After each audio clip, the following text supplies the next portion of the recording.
For more latest videos and updates, please subscribe our channel and hit the bell icon.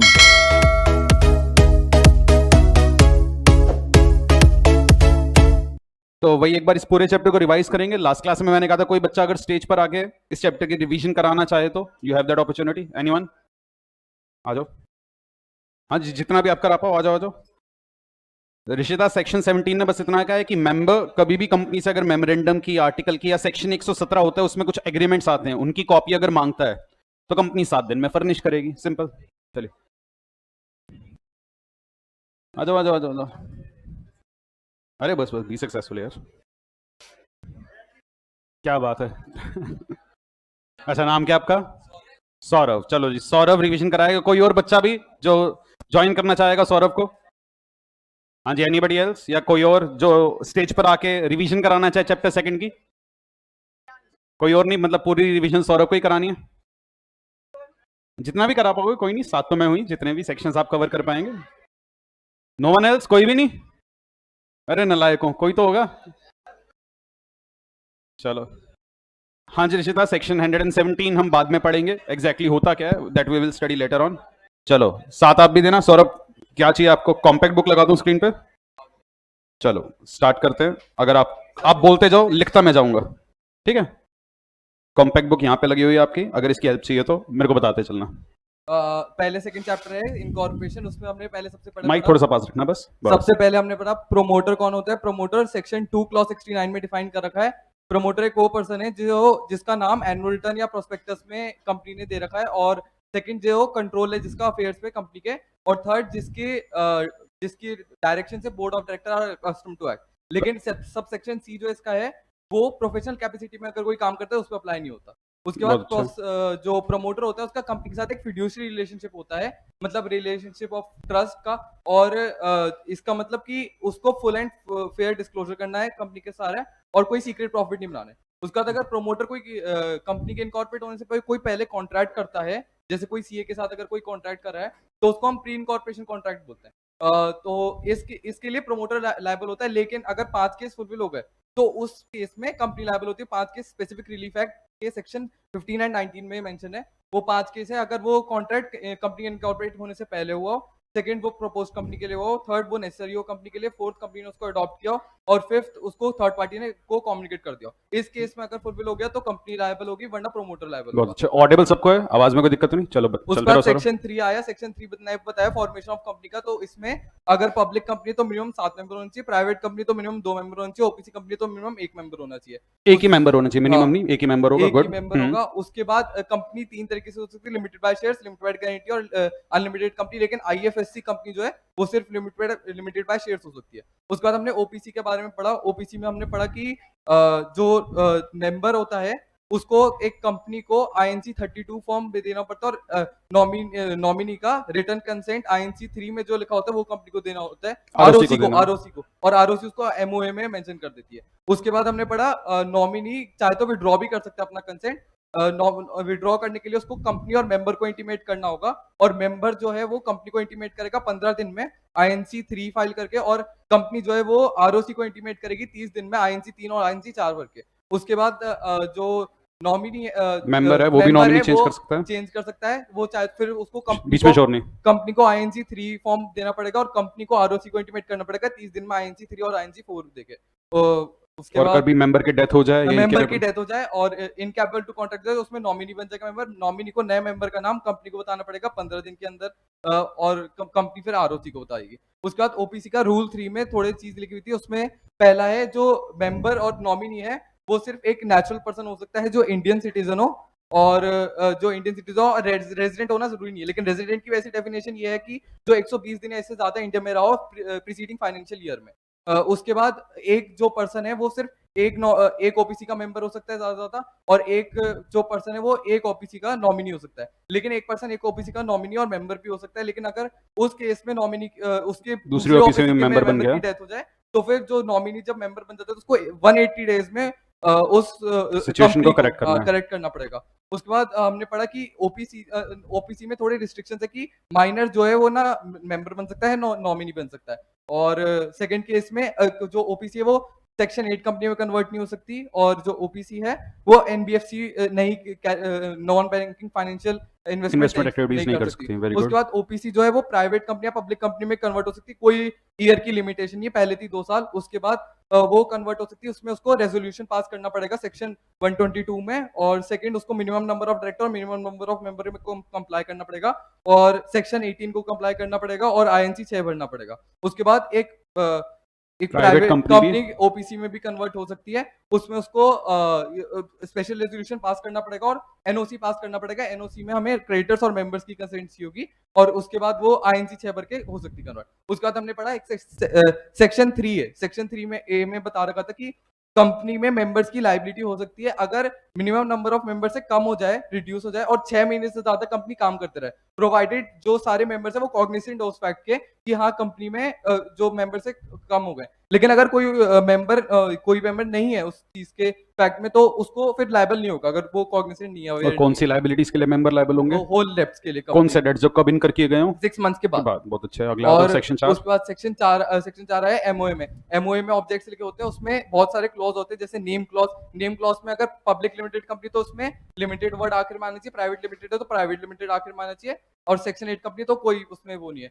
उसके बाद second में आ जाता है situation clause. Situation clause में state लिखा होता है जिसमें जो कंपनी है वो उसका रजिस्टर्ड ऑफिस इनकॉर्पोरेट हुआ है। उसके बाद आ जाता है ऑब्जेक्ट क्लॉज। ऑब्जेक्ट क्लॉज में कंपनी के ऑब्जेक्ट्स लिखे होते हैं। उसके बाद लायबिलिटी क्लॉज। लायबिलिटी क्लॉज में कंपनी लिमिटेड बाय शेयर्स हो सकती है, लिमिटेड बाय गारंटी हो सकती है, और अनलिमिटेड कंपनी हो सकती है। उसके बाद कैपिटल क्लॉज अंडर सेक्शन 61 में लिखा हुआ है, उसमें ऑथराइज कैपिटल दे रखी होती है कंपनी की। लिखा यहीं पे बस ऑल्टर सेक्शन 61 में हो जाएगा। हाँ, ठीक है। ऑथराइज कैपिटल दे रखी होती है जो फेस वैल्यू के हिसाब से नंबर ऑफ शेयर्स में डिवाइडेड होती है। उसके बाद सब्सक्रिप्शन क्लॉज, जिसमें प्राइवेट कंपनी और पब्लिक कंपनी में जो भी सब्सक्राइबर होते हैं एमओए में, तो उनका नाम लिखा होता है। नॉमिनेशन क्लॉज सिर्फ ओपीसी में होता है, जिसमें नॉमिनी का नाम लिख रखा होता है। उसके बाद doctrine of ultra vires. Doctrine of ultra vires पढ़ा हमने। और doctrine of ultra vires act जो होता है वो एक्ट होता है जो कंपनी का ऑब्जेक्ट क्लॉज से बियॉन्ड हो, उसके लिए रिलेटेड हमने केस, और वो एक्ट वाइड अब इनिशियो होता है। उसके लिए एक केस पढ़ा था हमने, Ashbury railway carriage and iron limited company versus दिरची। इसमें Ashbury railway carriage and iron limited company के फैक्ट्स में या ऑब्जेक्ट में लिख रखा था कि वो मैकेनिकल इंजीनियर और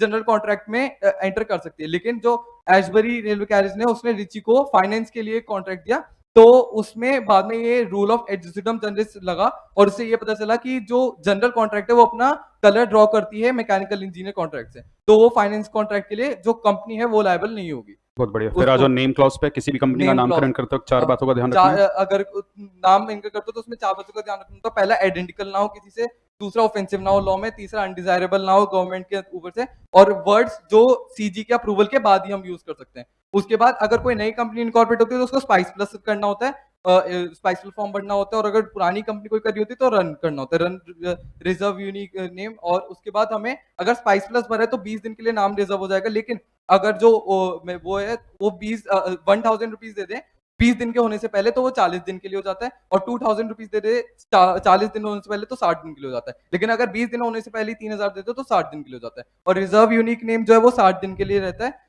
और अगर कोई देर हो जाए तो रीसबमिशन 15 दिन के लिए।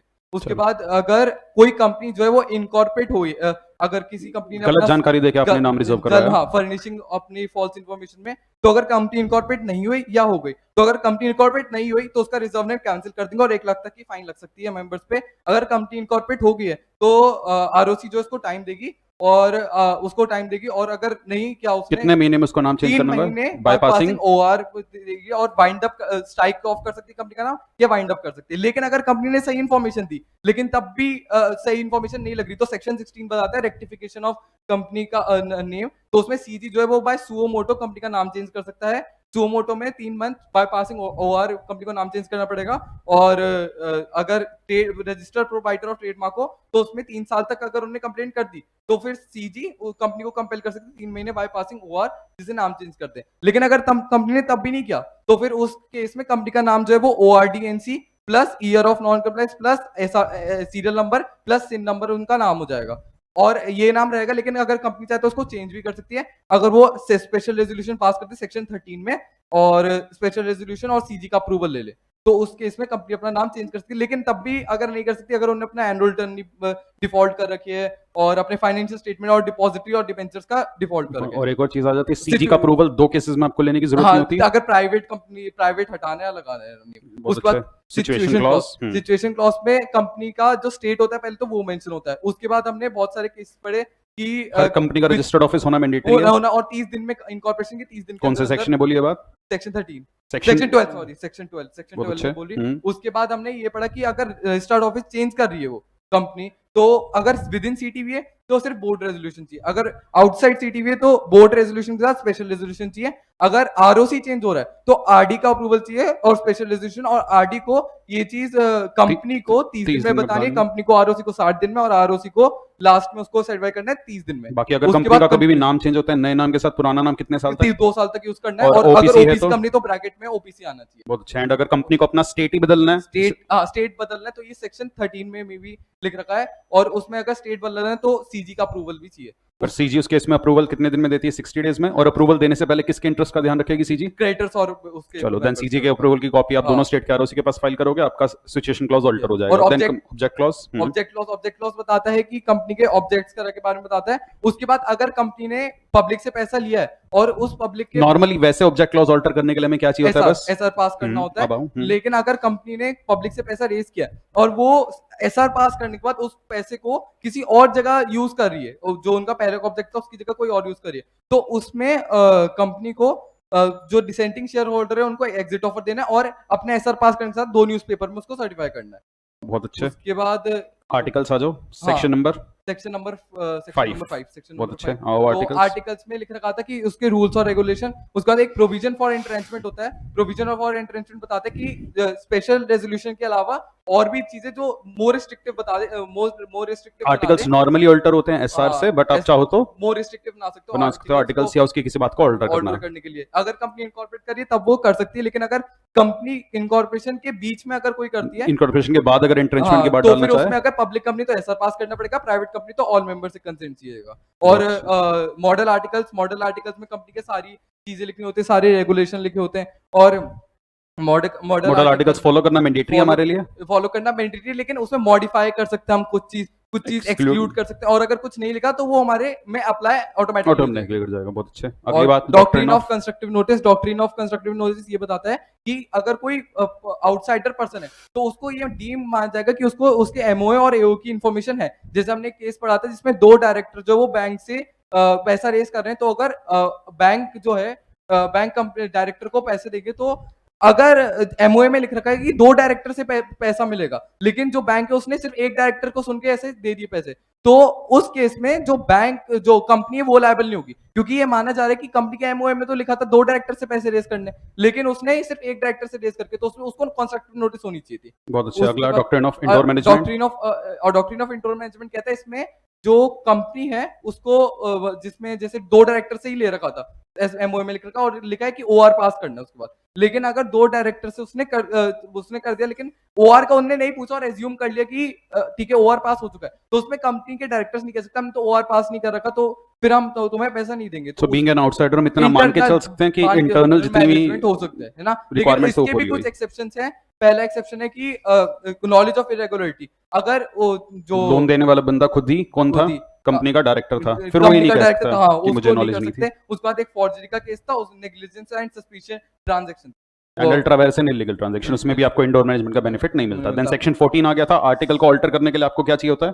आर्टिकल सेक्शन 14 में आर्टिकल को ऑल्टर करने के लिए पहले एसआर पास करना होता है, और सीजी का अप्रूवल वगैरह भी चाहिए किसी केस में? हाँ, अगर पब्लिक कंपनी से प्राइवेट हो रही है तो सीजी का अप्रूवल चाहिए, क्योंकि जो चीजें हैं वो कम रिस्ट्रिक्टिव हो रही है, लेकिन अगर प्राइवेट से पब्लिक हो रही है तो नहीं चाहिए, सिर्फ एसआर पास होके हो जाए। बहुत अच्छे। अगला आ गया था एक सेक्शन 6 छोटा सा, कि जिसमें एक्ट जो है वो सबको ओवरराइड करेगा कि सबसे ऊपर एक्ट है, उसके बाद एमओए एओए ये सब। गुड। एंड एक सेक्शन 15 और 17 भी आया था, मिसलेनियस सा। 15 ने बस ये कहा था जब भी मेमोरेंडम आर्टिकल ऑल्टर होंगे हर कॉपी में रिकॉर्ड करना है। 17 ने कहा था मेंबर अगर कभी भी मेमोरेंडम आर्टिकल की कॉपी मांगेगा कंपनी 7 दिन में आप फर्निश करोगे। देन हम इनकॉर्पोरेशन पर आ गए थे, सेक्शन नंबर 7। इनकॉर्पोरेशन में कंपनी को अपना एमओए एओए फाइल करना, उसके बाद डिक्लेरेशन चाहिए किसी ये टीएस या चलो एक तो आईएनसी 32 फाइल होगा, साथ में कुछ डॉक्यूमेंट्स जाएंगे, उसके लिए निमोनिक आ गया मैडआप। अब बताओ मैडआप की full form?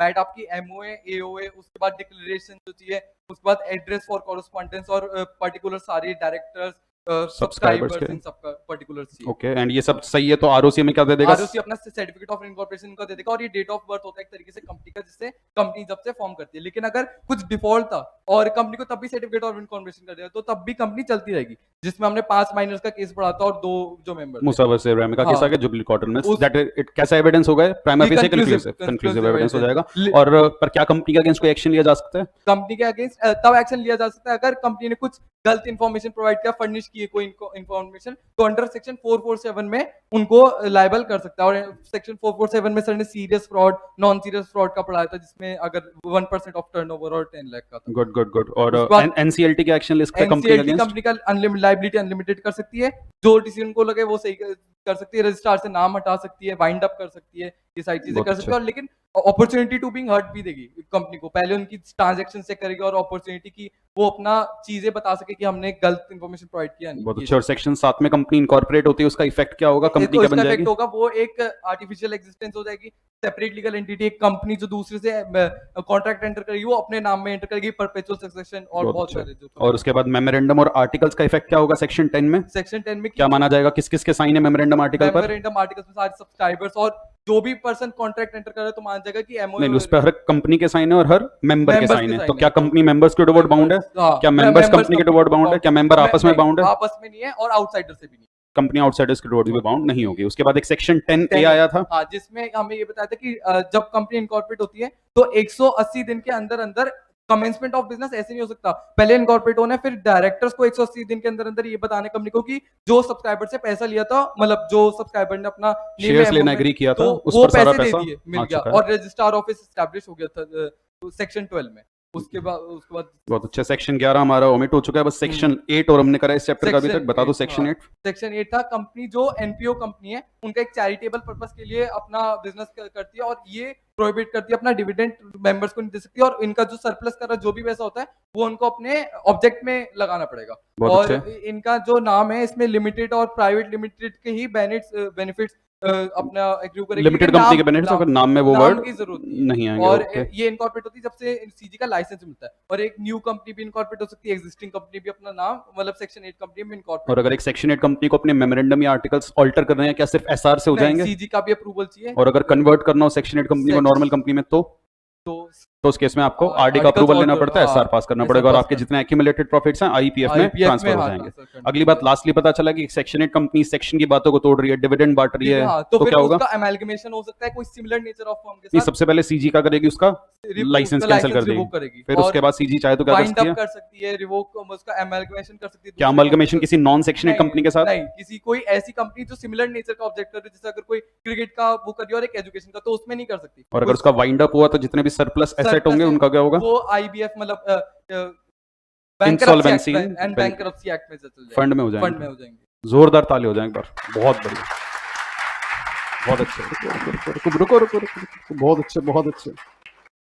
This is for you, all the best. बहुत बढ़िया। एक तो क्या होता है, मैं सवाल पूछ और बच्चा आंसर कर रहा है, दैट्स स्टिल इजी, कि मैं सवाल पूछता जा रहा हूं और बच्चा बताता जा रहा है, अच्छा सर इसका प्रोविजन ये होगा, वो याद आता जाता है। इन्होंने जो किया वो नेक्स्ट लेवल था। नेक्स्ट लेवल इसलिए था, he was recalling all the provisions. वो बहुत टफ होता है, वो एक बहुत लेवल ऑफ कमांड के बाद आता है कि आप सारे प्रोविजंस याद करके खुद से बता पा रहे हो। मैं सवाल पूछ रहा हूँ, बच्चा आंसर कर रहा है, हो जाता है कि मैंने पूछा, आपने माइंड अप्लाई किया, लॉ का सेक्शन मिल गया, आपने बता दिया, चलता है। पर he was recalling the provision, और स्क्रीन पे भी बहुत ही ज्यादा कम बच्चे ने देखा, मेरे को नहीं पता, मेरे ख्याल शायद बच्चा स्क्रीन की तरफ देख ही नहीं रहा था, और खुद से सारी बातें रिवाइज करे और पूरे फ्लो के साथ रिवाइज करे। आई डोंट थिंक कि कोई भी बात ऐसे यहाँ पर मिस करी। तो मतलब ऐसा होता है कि जब ऐसा दिन आता है ना, तो मेरे को इतना खुशी होती है कि यार चलो पढ़ाना एक तरीके से सफल हो गया, कि बच्चे ने इतना अच्छा किया। तो बहुत बढ़िया भाई, really really proud of you. चलिए आगे भी आपको ऐसे मौके मिलते रहेंगे, कोई और स्टूडेंट कभी करना चाहेगा तो आगे वाले चैप्टर्स में आपके पास मौका आता रहेगा। फिलहाल चलते हैं आगे।